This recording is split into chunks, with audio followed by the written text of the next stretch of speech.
Welcome to the show.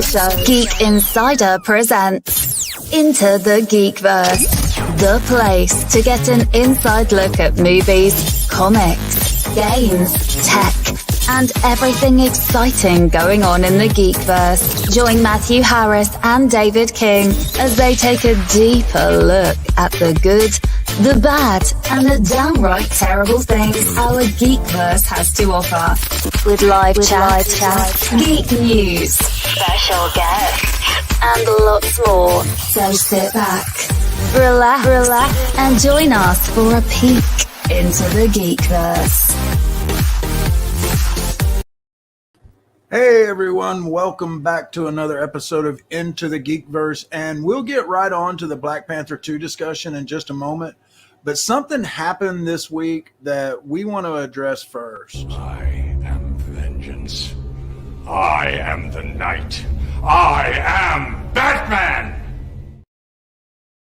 That's right, folks. Unfortunately, Kevin Conroy, the voice of Batman for the past 31 years, passed away this past Thursday after a battle with intestinal cancer. Kevin was the Batman for so many of us, and we just had to say goodbye and share our condolences with his family. And if you're a Batman fan like us, make sure to join us next week as we do a full show to pay tribute to Kevin Conroy and all he has provided to us fans. Yep. And so now on to none other than Black Panther 2. David, I saw it Thursday. You saw it Thursday, a couple hours later. We have not discussed this. There has been the ups and downs all over the web of most of it, I think, is positive. But we're going to kind of go through and discuss what we liked, what we didn't like. And David, I'll let you kick it off because I do have, a couple of little things. First, let me just say this. I never noticed that King T'Chaka had a glass eye until this time that I watched. You didn't? No. Oh, okay. And I looked it up. And, if you haven't read the story of how that actor lost his eye, you need to because it's messed up. But anyway, go ahead. What do you first want to say about Black Panther 2? Guys, for everybody that's tuning in right now, Black Panther Wakanda Forever was amazing. I loved it, and it's what I've been waiting for Marvel to produce for this new phase. I mean, what do you think, Matthew? It was one of the better ones. I've said it several times on the show. I've been really worried about where Marvel is going for this phase.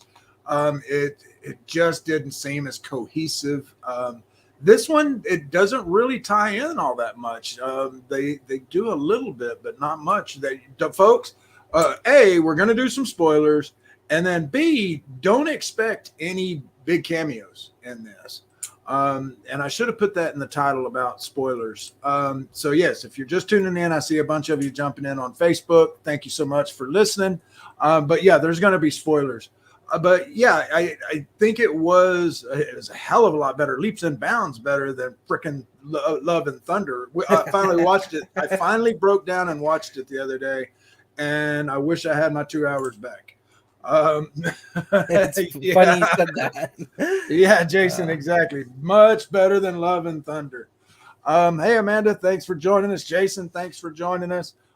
Folks, if you're listening in on Facebook, a lot of the times we can't communicate back if you're on Facebook. So if you want to join in on a live chat for the show, make sure you tune in on YouTube. Just search up Geek Insider and you will find us. I do want to say... Now we're just stuck into the hole. Now we're talking Love and Thunder. All right. But going into Black Panther Wakanda Forever, as you said, like starting off the movie, because we got a lot to discuss in this short little hour. So the first thing I want to announce was I personally loved how they paid tribute to Chadwick Boseman in the beginning. And it was,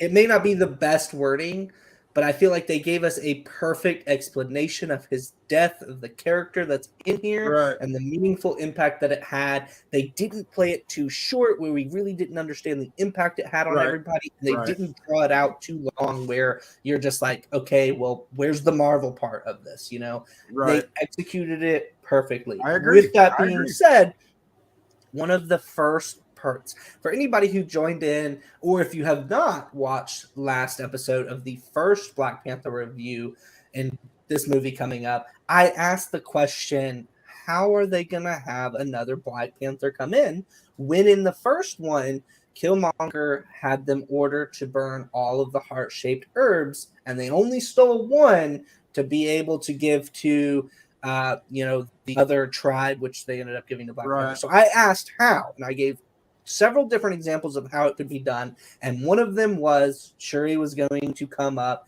and create this synthetic one. And ladies and gentlemen, I am glad to say I knew it. She was so smart.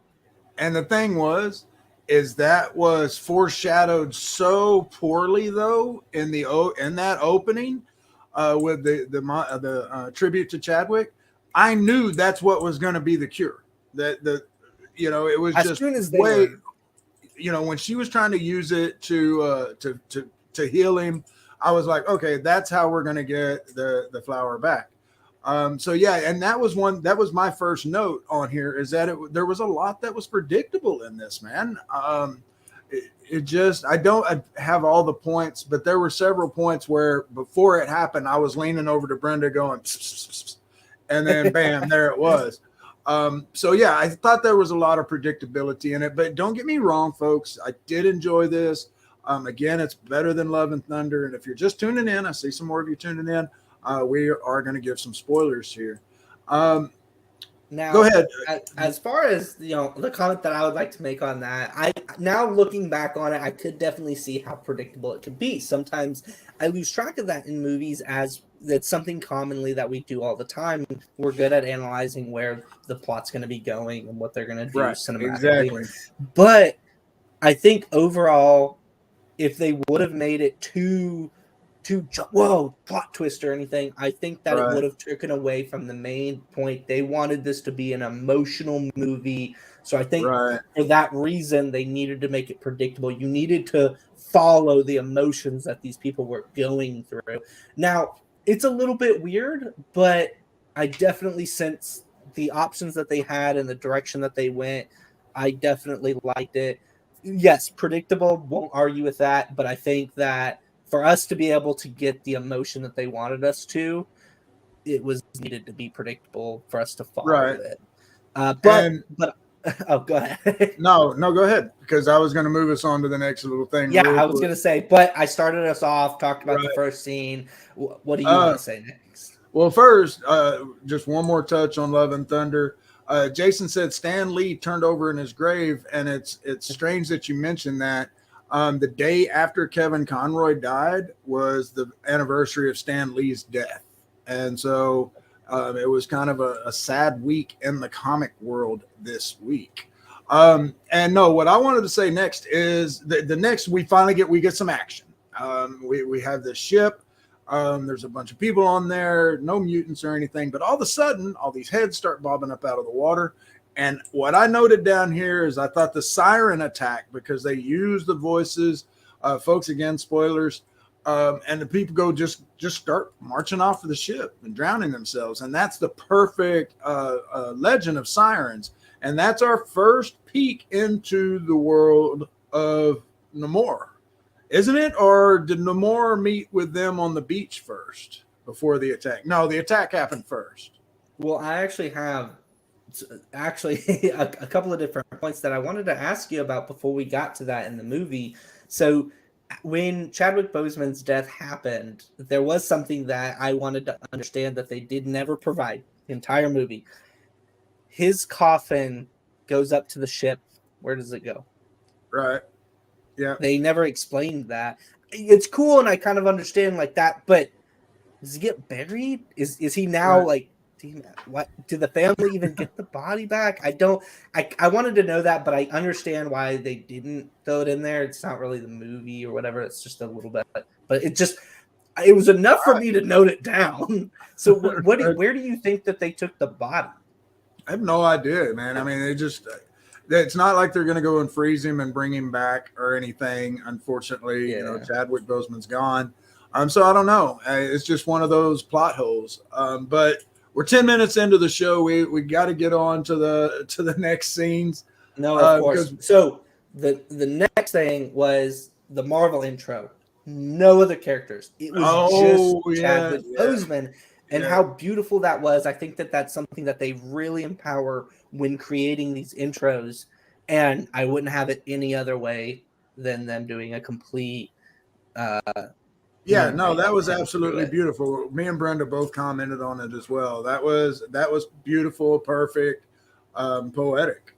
Um, and Now, so about what you were saying with the fighting, one of the things that I already noted so far, because one of the biggest things about Black Panther is the culture that it is pushing out to everybody and raising awareness of how these are. And even in what we watched, that Hulu special talked about how big of an impact it had to the culture. So what I wanted to mention with that was the music. I feel like this was an excellent choice that didn't bore anybody, kept up with the yeah, pace, and yeah, I think it's excellent for keeping me entertained and developed into the scene without taking away from it. So very well balanced for that music. yeah. It was, and that whole little attack there was really cool. I liked the characters riding on the wells. They were kind of like Aquaman. Oh yeah, Brenda, you're exactly right. There was a lot of other good parts, but that opening, it's a tearjerker. It tugs at the heartstrings. But then they do get into the action, and we start seeing signs of the protagonist for this movie. And So, oh, go ahead. no, go ahead, go ahead. You mentioned the song, the sirens and stuff like that. So you mentioned that you had liked that, right? Yeah, I honestly I didn't feel like it fit Marvel, or at least they didn't really give me a leeway into it fitting. Like I understood it was sirens and sirens lord people where they are mindlessly right. following, but it just I don't know if it was how sudden it was, but personally I was thinking, I was like, well, I don't know. Something See, about it when I saw that scene, I was like, it doesn't really fit Marvel. I see, guess and I I could think see it it with other does characters. because we're getting we're getting mutants now in the Marvel universe. And we're seeing Venom, and we're getting the Eternals, and so it just stands to reason that we're going to have underwater that has been legends. I mean, we have Thor that was a legend, and so I think it fits right in with Marvel. It's new, of course, and I knew nothing about Namor. I knew absolutely nothing other than that he lived under the sea and he had some winged feet. I thought it was shoes at first, but apparently it's not. But that's all I knew about him. And so when that happened, when the sirens came up, for me, that just was natural. It's the water, cool. It's a legend. And then that was the other thing is they tie in legends even more because Namor is, on the Aztec walls, and he was a god that was worshipped. And that was my next note was I really thought the Namor and Aztec or Mayans, whatever it was, forgive me, I haven't read up to see which group it was, but I did like that angle because it showed, him being not eternal, but he had been around a long time, and his following, they were legendary. And so, yeah, a long way of saying I thought it fit in Marvel pretty good. I could definitely get that point. One of the things that I want to talk about that fight scene was we never really got an explanation of, I mean, other than sort of the heart-shaped herb that they did and they became underwater people and stuff like that. But how come when they're shooting, one of the blue people, it was bulletproof. He was just like, okay, whatever. Right. But then the others were seeming to die or be impacted. I But was then he wondering also that too. called them up and off, but they never fully explained, like, this gave us bulletproof skin, but also, like, when they ingest, like, it's a heightened sense of abilities is what the heart-shaped herb is supposed to be, where it helps you jump, run faster, be Right. stronger.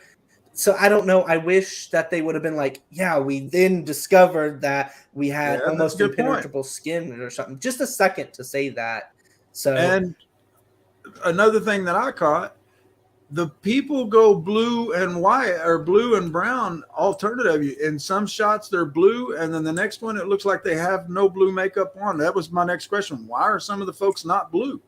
And Brenda even pointed out, she's like, they're not blue. I thought it had something to do with the water, not water, and how long you're out of the water, but it became inconsistent throughout it. Ladies and gentlemen, we've watched this once. It just came out in movie theaters, and we're giving you an honest review over it. So these things aren't set, or we're not 100% every detail. So as we watch it more and more, I'm sure we may come up, because Marvel's generally pretty good with keeping up with those consistent things.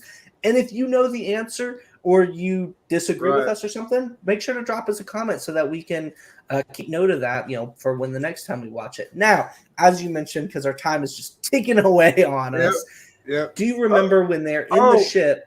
Wait, we both forgot something. We didn't even mention it. Our wonderful sponsor. Yes, exactly. Folks, this episode is brought to you by Colgate. And since we're about the 15-minute mark, let's just go ahead, since David screwed up. I'll blame you. Yeah, let's do this real quick. We'll be right back. Hey, everyone. It's a known fact that when brushing, most people miss up to 40% of their teeth. But thankfully, the Hum by Colgate has you covered.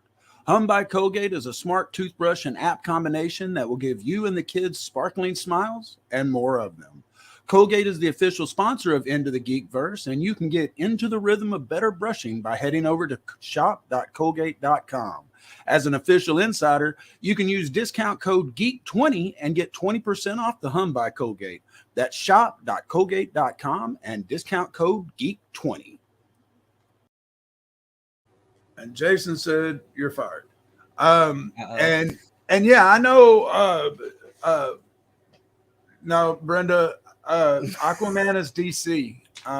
So points for trying, though. Yeah, but you lose a point. 1 point, you get 1 point lost for you on your geek card, but you gain 2 for at least knowing something. But all right, they are. Go ahead.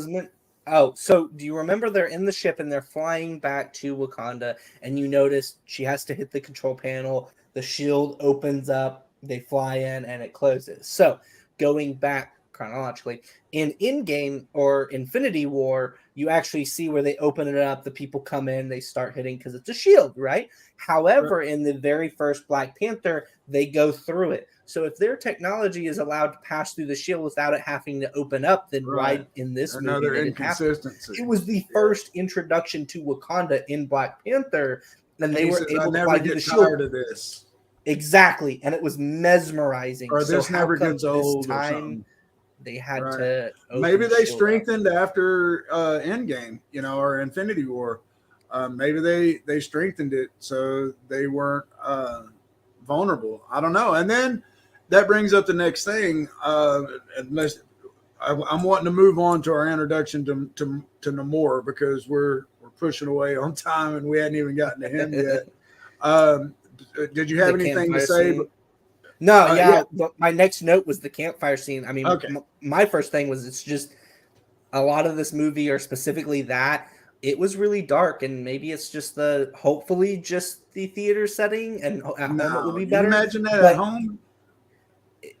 It's just some of the stuff just didn't really get my focus because of how dark it is and how dark the scene is. It doesn't really quite look crisp or Marvel. But my first thing is he makes it into Wakanda from under the water, and he's supposed to be out at sea. He makes it into Wakanda past all their defenses, and as far as we know, hasn't been there and forever. But they don't explain that. Oh yeah, there's underwater caves that run all throughout the world that we can use to get to any body of water. They don't explain anything. He's just comes up, fluttering his little happy ass across the water.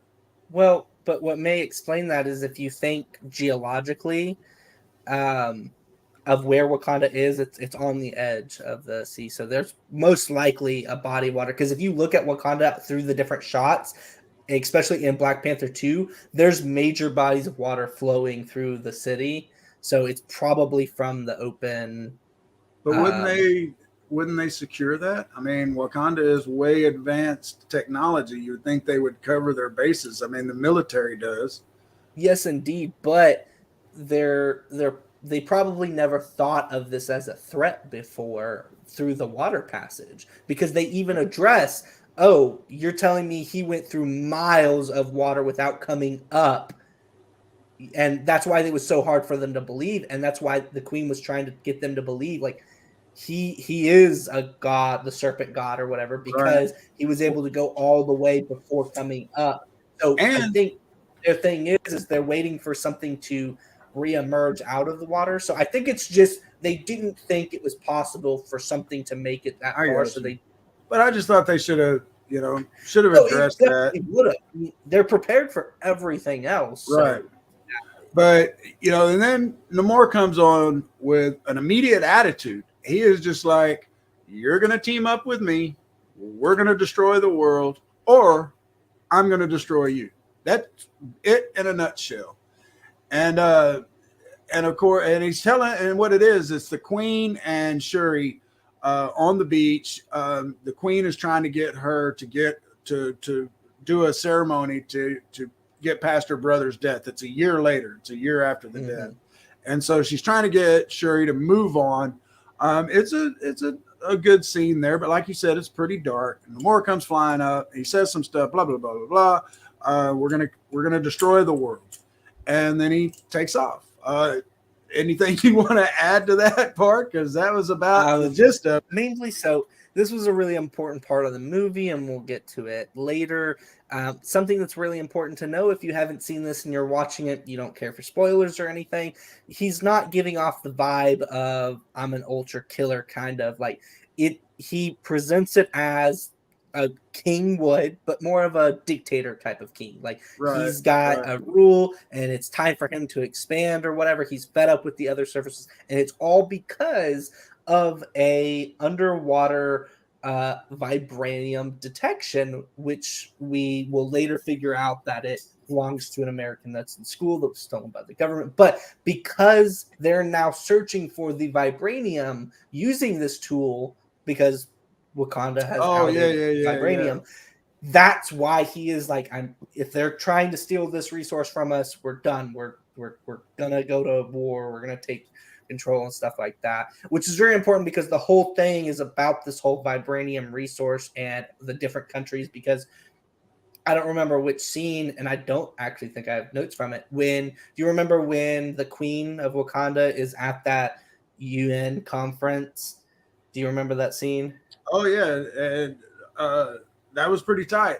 We don't have time to go into all the details on that, but she does set all the other countries straight. She puts her foot down. And Jason, I don't see that ever happening. You're talking Warner Brothers and Disney. Unless Disney's got more money than God, so yeah, they could easily buy Warner Brothers, but I just don't see them ever selling. But anyway, she puts them in their place because they're basically calling Wakanda out. That they want their technology, their resources, and at that same time, there's an attack going on trying to steal some vibranium, and so she puts them in their place because they bring in the perpetrators. Because I had that note earlier where I was saying they faked being vulnerable. That was before all of this. We just skipped. They have an outreach center where people can go and everything, and they store vibranium weapons or vibranium stuff.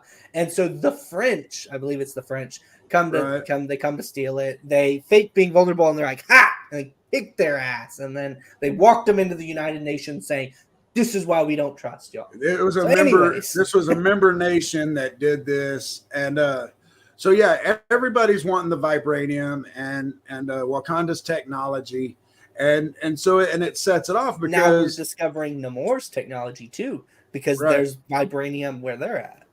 And then they got these underwater cities and what it is, folks, is Namor can breathe water and air. His people cannot. They can only breathe water. So they have these masks on. I'm sure you've seen them in the trailers, and you may have wondered what it is. It's water. They don't even have gills. Every time of a mask, I think about it. Oh yeah, but so go ahead. Going back to where there's the fire, the campfire, and after that, they do address that Killmonger burns all of the herbs. And I really like that they took a second to kind of go back for anybody who doesn't remember or who didn't. Because it really, at the time of watching that, you didn't know to keep an eye and watch out for these things and to remember it because you didn't think it was going to be a thing again. So I like that they just took literally 1 second and said, like, well, what? Like, Killmonger burned all the herbs, and they addressed it, which was great, and I love when movies can do that. Yep. What did you have next? Because I moved on the I start getting into basically Shuri's got some good character development going on. We're talking about these emotions. We're talking about a sister who's trying to help her nation that's getting stronger, who's still technologically advanced. Who, I'm just talking about like we're starting to see this really good character development who we already kind of knew was going to be great based off the first movie. She had a lot of potential, and now she's getting the shine. Bringing back the CIA agent was 100% the right call for Marvel and keeping everything intertwined. I think that it was very important because he owed his life to Shuri. So I thought they got that really connection. Great. They got that connection because she saved his life. Yeah.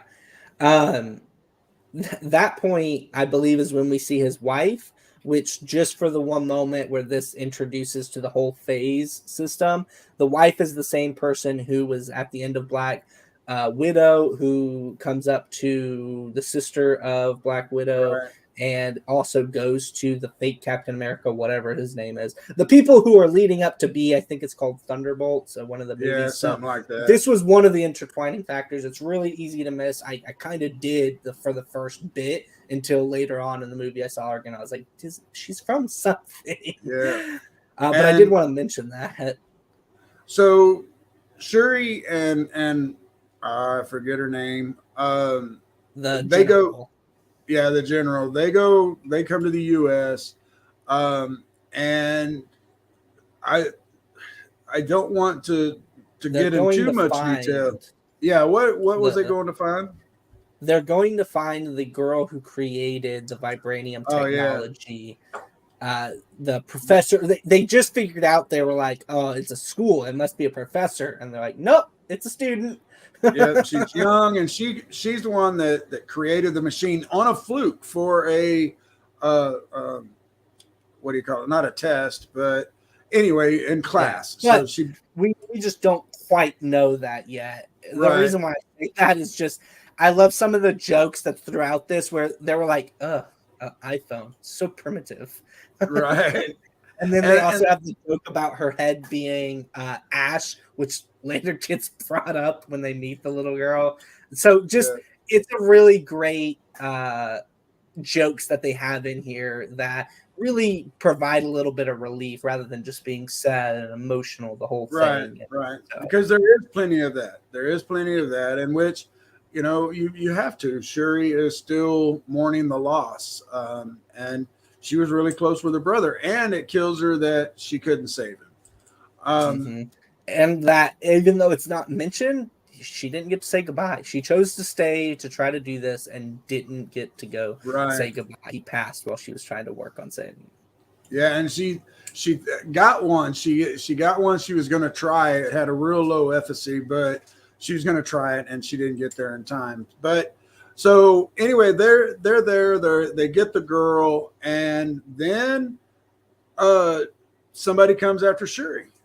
And before that, they're first they go get the college girl. She's explaining to them like, no, the government stole it. I made it for a school project. So then they're like, oh, instead of capturing her and giving her to Namor, which is what their thought process was, they were going to give over this American girl to Namor to prevent a war and everything. But then they're like, shit, we can't do this. Someone stole her technology. She has nothing to do with this. So then they start still taking her back to Wakanda, but for protection, and be able to explain to the queen and everything what's going on. Then they realize you're not safe here. Like, she's hesitant to going with them. She's even throwing stuff at them in the dorm. Right. But then they're like, shit, you're not safe here. The CIA or FBI is after you. So now they're going to this shed where we get an, oh shit, there's an Iron Man suit moment. Right. Yeah. And this is where Ironheart is introduced. Another character I didn't know anything about. And you had told me, you know, and in the trailer, it shows a little Ironheart being cut out. And even the little suit for like a second going up in the sky. Right, right. And which I was wondering, was that a transformer? What the hell was that? But yeah, so that stuff was really cool because I didn't know those characters, and you get it, you know, so you get them fresh. And that was like the Eternals, you know, we went and seen, we did not know any of the characters. And so we were able to just enjoy the movie without being disappointed with a Batman Martha moment. But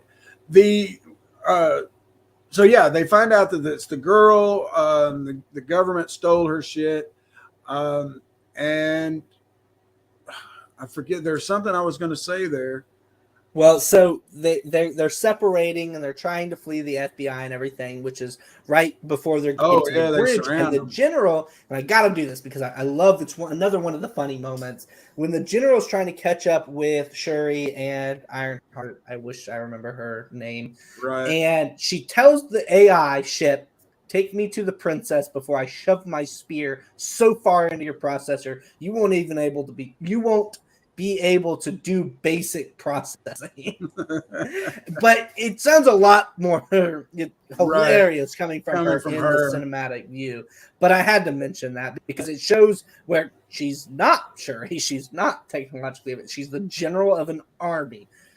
Right. So, you know, then we get to all three of them having the battle on the bridge. Once again, you're getting an amazing release of action in this emotional series, but it's also emotional fighting, and there's a lot of dilemmas going on. And the general's never faced these kind of people before, so she's a little bit trying to adapt to the situation. And, you know, it was a good scene, especially there's so much going on and emotional. I'm glad that we got just a really badass fight scene, even without Black Panther. Yeah, we definitely did, and it was cool seeing the blue people come out and fight. Like you said, there were some parts that just didn't make sense here because all of a sudden they get shot. You think that they're dead, and then they get up a few minutes later. Now, how funny do you think it was when he takes her spear against her and clotheslines her with it? You know, she's a general. She's just never been beat. She's so good. And he's just playing with her, man. Yeah. And, you know, he's super strong. He's been alive for centuries. And he's just toying with him. He's getting what he wants, which is Shuri. Question, how is he stronger than all of the others? If they're all genetically, like, born, like they've been raised through the same thing. Because they explained that it was is that it, Jason? Yeah. They explained that though it was something because his mom was pregnant with him when she took not Namor. I'm talking about the tank blue guy. I don't know, they never addressed that because you're still thinking, because he even seemed to take the bullets when the others fell just fine. So we're not talking about just someone who did some ropes at the gym. We're talking about something else. But, you know, and folks, you know, as you can see, there is major spoilers in here. This is into the Geekverse, so we do get into the movie. We kind of break it down, what we liked, what we didn't like. And the one thing that I didn't like here, or that I was questioning, Namor, he takes Shuri and the girl, and to hold Shuri hostage, and then he basically has a plan. They're going to get rid of the professor so that nobody can build this vibranium finding machine again. But why did the Queen get so pissed off at General Okoye, or however you say her name? Sorry. Yeah.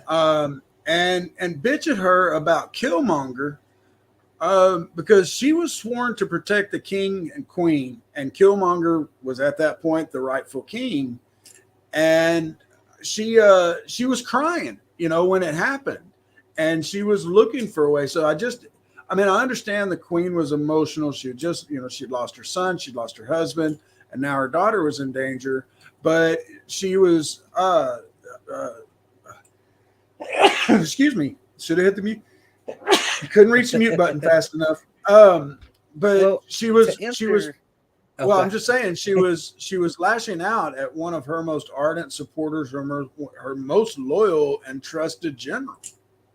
But so I totally get that. But as far as a cinematic movie plot, this is something that was very important for the movement of. So you're thinking, okay, so 1, lost her husband, 2, lost her son, and then 3, she demands Shuri stay, and the general's no, I'm taking her with me. This is gonna be good. Convinces her that it's okay. So 1, she's super emotional because she trusted her to take her daughter out, and something happened. But it's not just that. It's also that we're now seeing that she was not able to let go. That even though you were honored to the throne, she didn't care about that. She cared about her loyalty to them, as kind of anybody is. You would think how nice they were to each other, how you got this bond, culture and everything, and how everyone respected T'Challa and everything, as you see, where tribes didn't want to challenge him. Like, you would think that obviously this person's not fit to rule, and it's not like they were asking the general to go alone. So, like, the thing is that she's moving past it because they're so good. She's so good. She's the general. She even flipped a switch during the battle to switch back to their side because the fight's not over, the ritual with the Battle of Killmonger. But this shows that she wasn't able to let it go. And all she needed was that one other bit of evidence. Right. You lost my daughter. I trusted you again. I can't trust you anymore. I'm stripping you of you're a civilian now. So to me, it's just like, I feel like if I would, if I'm trying to be the better person and you betrayed me, like, we were hoping for the moment of in Star Wars where General Rex saves Ahsoka, but we didn't get that. We got the soldier following the orders. So I don't know. I think it was excellent in playing with the emotions and really understanding the Queen was not just over what happened with the Wakanda being torn apart by Killmonger. And they even addressed that her boyfriend is still in jail where she can't even visit him because the boyfriend went against the throne in the first movie, which is the guy who with the rhinos and everything. So to me, it really showed like this was a breakdown for the Queen. She was like, I can't trust you anymore. Like, I don't know. I hope that answers your question. If not, you went a long way, but I agree. I forgot the part where the general talked the Queen into letting Shuri go, and we're gonna have to we're cutting down, climbing on the time here, and so we're gonna have to kind of not go into detail on the next few things because there's still a lot to unpack here. Yeah. I thought the underwater city was cool, and the interaction between Namor and Shuri was decent. And there were some beautiful things. They had a good conversation. Was there anything that you wanted to say on that part? I liked that they finally show what happened with T'Challa's girlfriend. I wish I wrote down her name. That she left during the whole 5-year period of him being gone. I like because it was serious. I like that she's still in this movie. Okay, here's a question: did you ever feel throughout this movie that they slightly kind of wanted a horror vibe? Like, I felt like there was like 2 or 3 parts where I was just like, were you trying to make it scary? No, I never got that. I don't think. Okay. So maybe it was just me, and probably the whole like when I was talking about it being really dark, and then what had happened. So, anyways, so we get. I think that this is right after what you were talking about, where Naboo was it?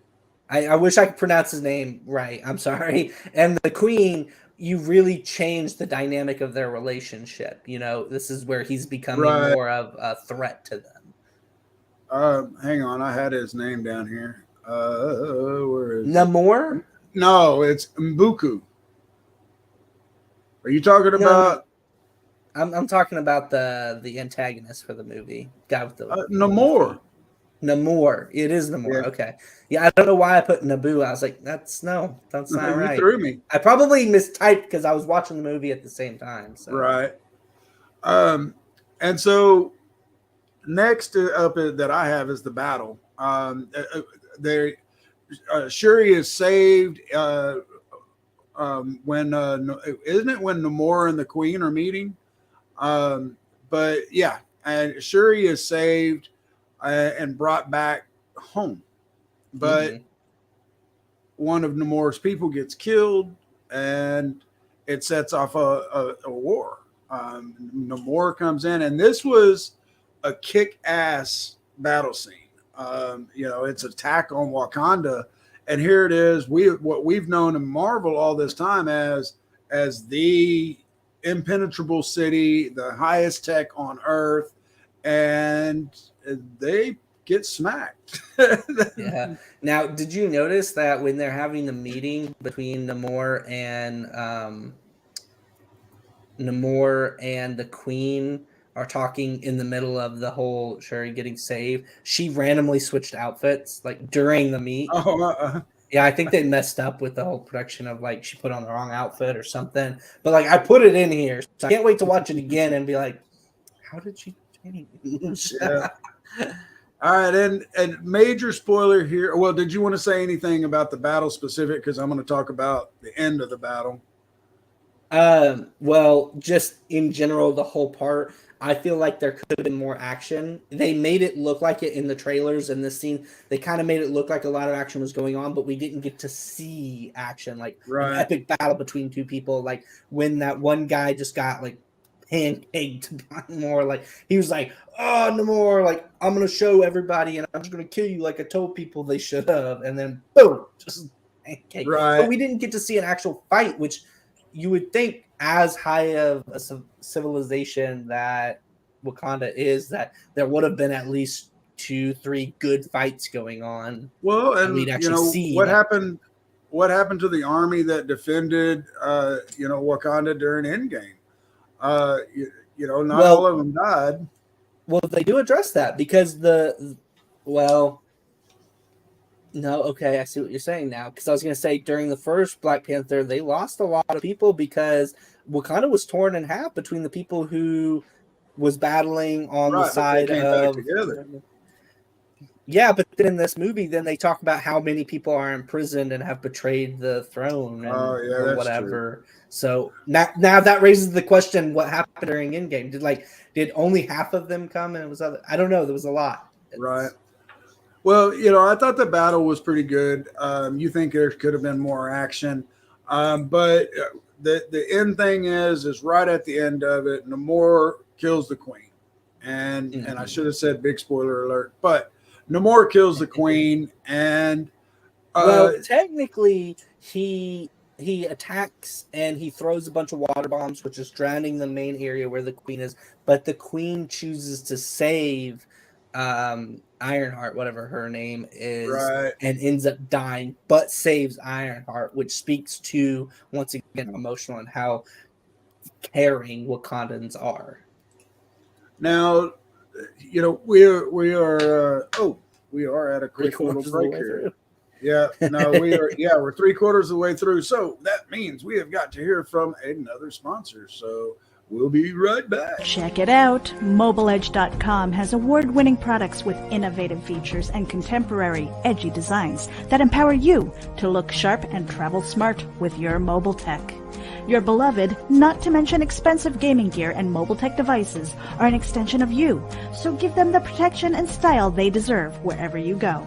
Find them at MobileEdge.com and protect your tech with Mobile Edge.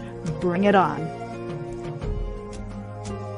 Hey Geek Insiders, Mobile Edge has a special coupon code for our dedicated listeners. Get 25% off your Mobile Edge gear using coupon code GEEK25. That's GEEK25. Geek out. All right. And I know on that little clip it says the coupon is good through, the code is good through 2020. It is active if you want to use that to get you some gear. All right. We are 3/4 of the way through the show, and we are not, well, we're halfway through the movie, maybe.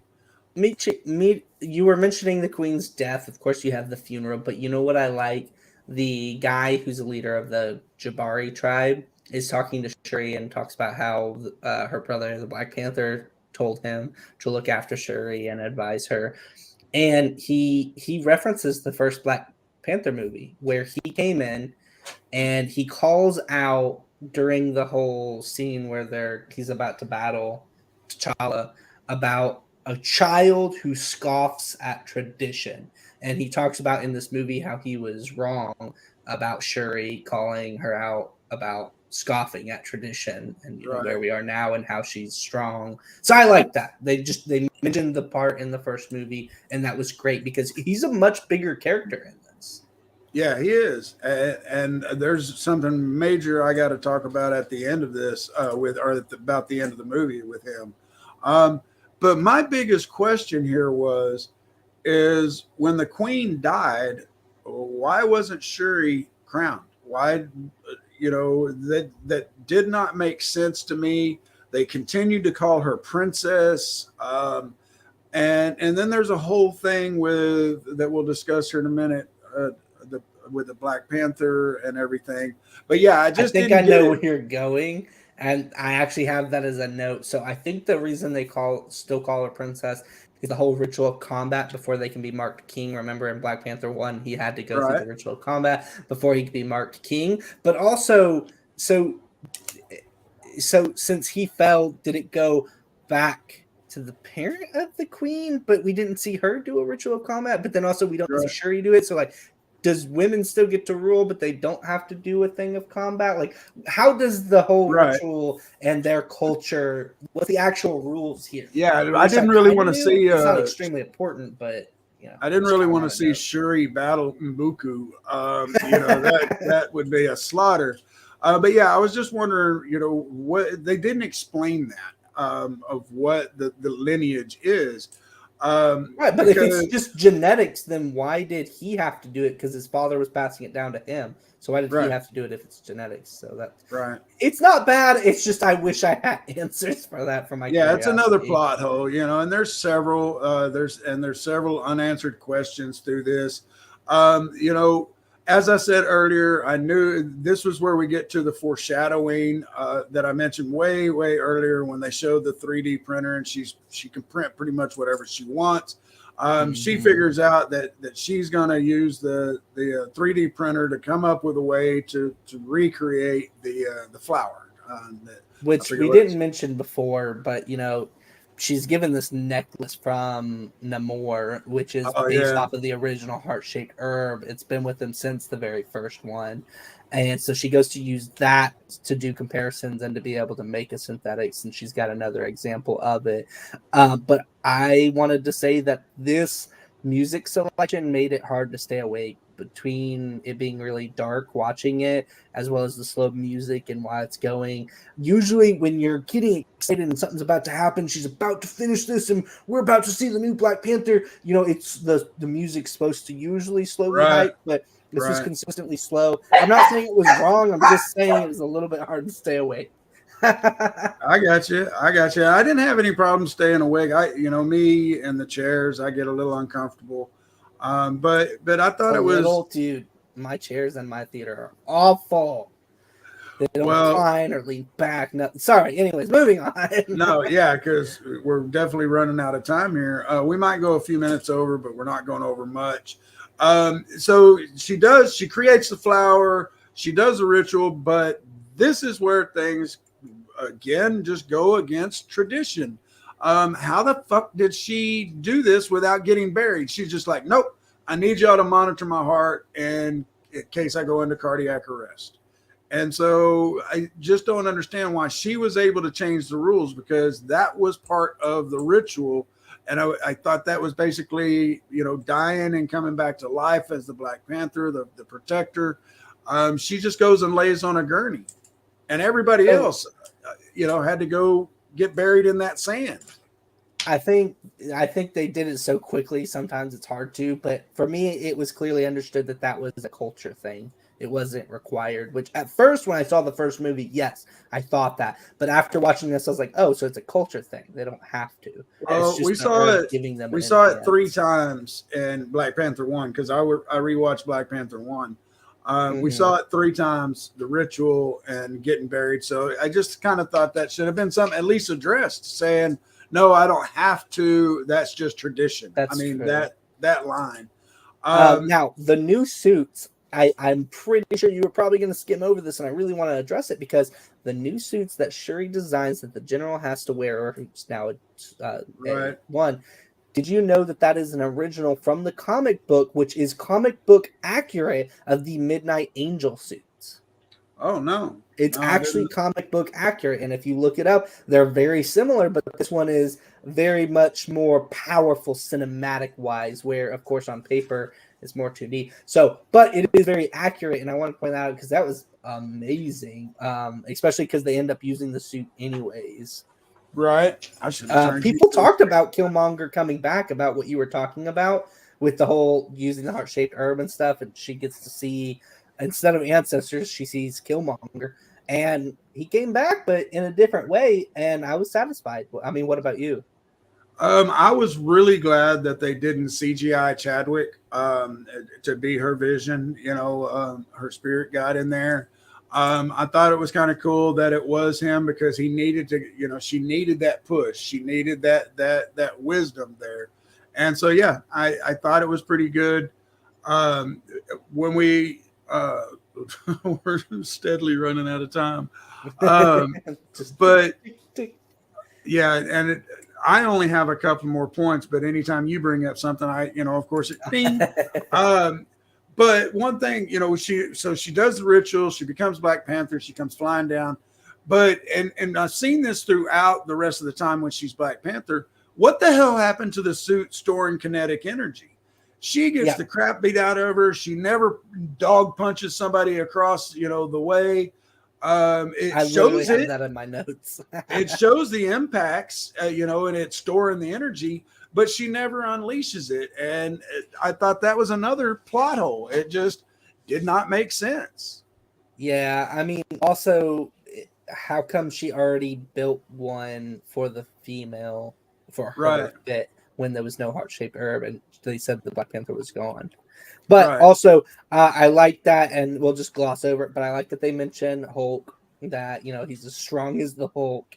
I don't like that the Iron Heart suit, when we see this battle, when she makes it and stuff, it just looks anime. And I'm like you, I don't know the comics or anything like that. Maybe that's how it's supposed to be, but this was very cartoonish. And I'm used to very, very powerful imagery of just kick butt. But this looked like Power Rangers, Mighty Morphin kind of anime vibe, which for Marvel just didn't really hit. And then, of course, my follow-up note was exactly how come her suit doesn't build up a charge. And then also, how come she just had a suit? Right. He was supposed to live. She was trying to do it. They said there was no Black Panther. She obviously given up hope. So how come they did it? Yeah, no, I agree. I didn't even think about having the suit on hand, because she had to make him, she had new suits for him, and she was using the new technology. And then just bam, all of a sudden she's got one perfect form on her. It's updated. It looks good. but it's just not addressed. She didn't go, oh, I've had this in the closet, to mess with him or something like that. Or I wanted to go out with my brother when I was younger. I don't know. Right, but, right. Question. So through the main battle of Namor versus the new Black Panther, how come he shoved a wooden stake through her to damage her when they're like on the beach? It's a wooden stake. You see it broke, and it's a wooden stake. How can that make it through vibranium?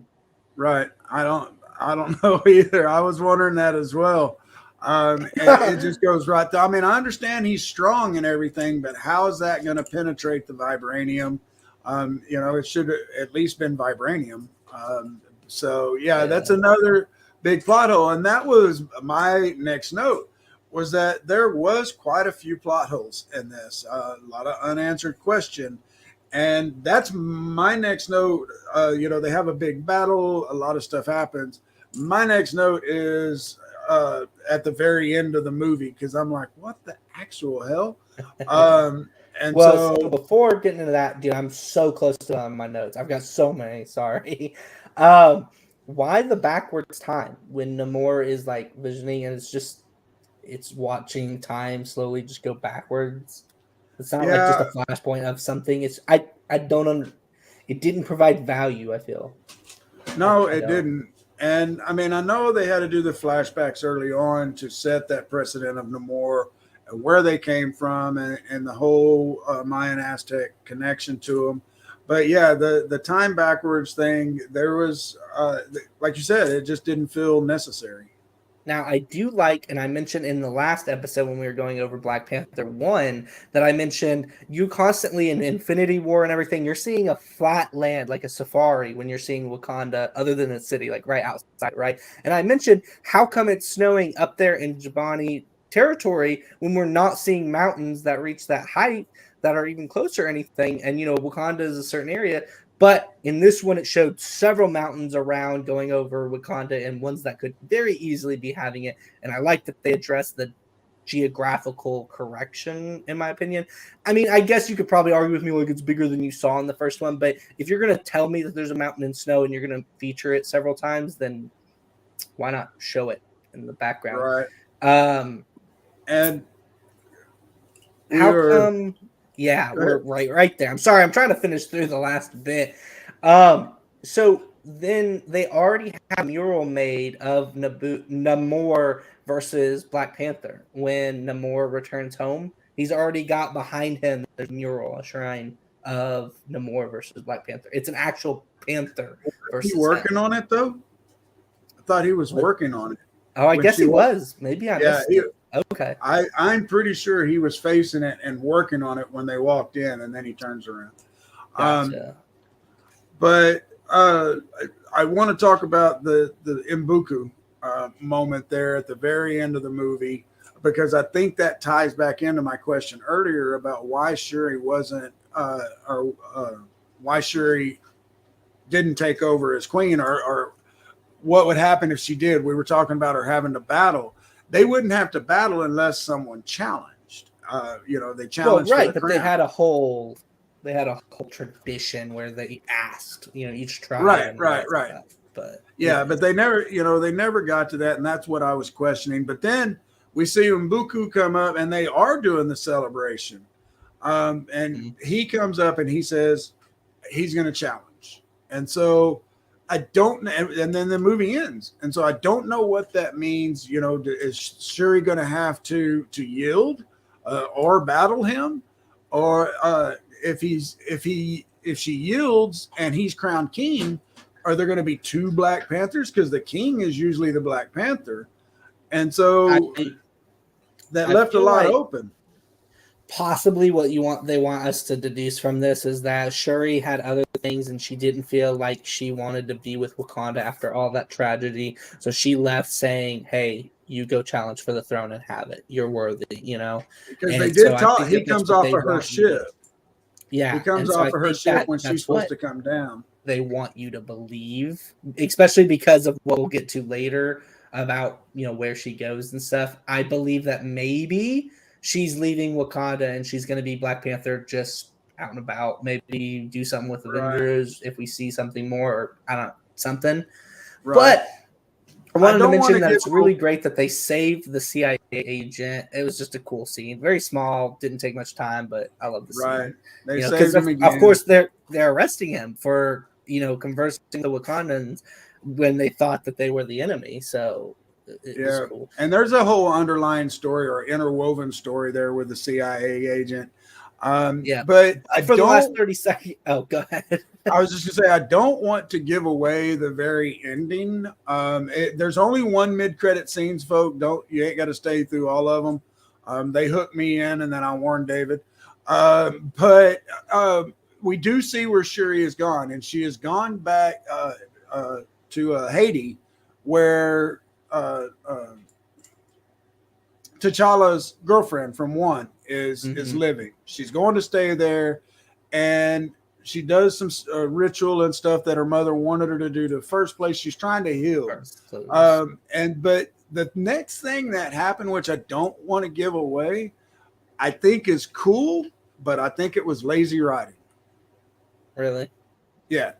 I even though I could agree that it's lazy writing, I knew it. That's what I mean. That's what I mean. It was too predictable. It was just lazy writing. I think there could have been some more heads put together to come up with a different angle. I mean, it's cool. It remains to be seen if we're even going to see him again. I mean, he's young.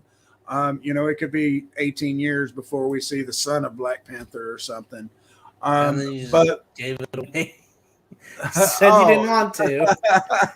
All right. I was just going to tell everyone, I was like, well, we go back, we discover why she's in Haiti while she's talking with Shuri and everything. But my question is, you couldn't come up with any other better explanation of why she stayed in Haiti? I mean, also, it was a good enough explanation for he disappeared. She moved on after 5 years. She went to go have another purpose. That was kind of the explanation for me. I didn't need. And also, what benefit does it provide to give us this? Are you trying to say it's leading to something? It could be. And Marvel, they hit batted 1,000 with all of the Avengers stuff. I'm still hopeful that they have a plan on this. I still trust Feige, but they just haven't been hitting that many hits this year or this phase. All in all, I know we went in depth on Black Panther 2, Wakanda Forever. It is worth a watch. I would definitely go to the theater and see it. There's just some plot holes, but there's a lot of good moments. There's not a bunch of stupid moments, really. I mean, there was nothing that I hated about it. There was just a few parts that I was like, meh. It was, it was kind of lame. But anything else? Any last words? Yeah, I was going to say, as we wrap up to everybody, please make sure to join in next week. Our show is going to be a tribute to Kevin Conroy. Yeah, I was going to say something Batman-wise, and then it is. It's going to be it's going to be Kevin Conroy's history with Batman, because it's not just the animated series. The man did video games. He did animated movies. He even, in case you didn't know it, and we'll reveal it, he was a live-action Batman at one point. And so we're going to do a tribute to Kevin Conroy next week. With that, David, have a great week. Folks, have a great week. Look, I'm stalling so I can get to the right card here. But everybody, do have a great week. It's Sunday night. Yep. Again, thank you for joining us. If you're listening in on the podcast, you want to join the fun live, we're every Sunday night at 9 p.m. Central. And you can always help us out with topics. If you have a movie you want us to dissect. Let us know what you want to hear about. Yep, exactly. So thanks again, everyone. We'll see you next week. Oh, that does it for this episode of Into the Geekverse. If you enjoy our content, please consider subscribing to our YouTube channel. And if you want to join us live, hit that bell so you never miss a show. Want to catch us on the go? Listen to our podcast on every major platform, but you can catch the real fun on YouTube. Be sure to visit geekinsider.com for tons of great geek content and advertising opportunities. And if you want to stay up to date on all things geeky, sign up for our newsletter. We'll see you next Sunday at 9 p.m. Central. And if you're not here, we might have to revoke your geek card. Have a great week, everyone.